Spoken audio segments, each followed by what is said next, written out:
वालेकुम।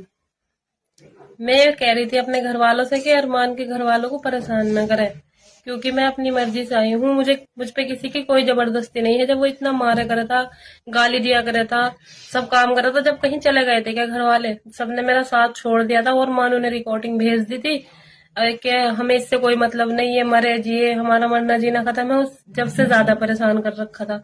और वो झूठ बोलता है कि मैं सामान ले गई या पैसे ले गई। इसके पास पैसे 20 लाख रुपए होते हैं, 10 लाख रुपए होते हैं, तो वो सऊदी में ही थोड़ी ना रहता। और रही बच्चों की बात, अगर बच्चे ज्यादा परेशान कर रहे हो और लड़का ज्यादा परेशान कर रहा हो तो मेरे पास भेज सकते हैं छोटे वाले को, अमन को।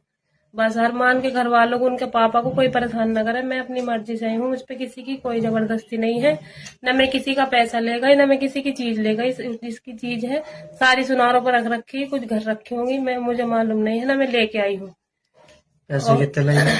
पैसे 10,000 रुपए थे मेरे पास, तो मैं ले आई थी। कुछ अल्फिजा को दे गई थी मैं लड़की को, और कुछ लेके आ गई थी। और मैं, मुझ पे किसी की कोई जबरदस्ती नहीं है। मेरा साथ किसी ने भी नहीं दिया। ना अम्मी मुझसे बात करती थी काफी दिनों से, ना भैया करते थे, कोई भी नहीं करता था। इसलिए मैंने मजबूरी में एक कदम उठाया और रिकॉर्डिंग भेज के मुझे परेशान और कराया था उसने, बहुत ज्यादा, मानू ने।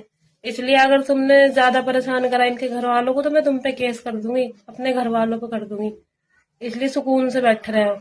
उनके घर जाने की कोई जरूरत नहीं है, ना उनसे कुछ कहने की।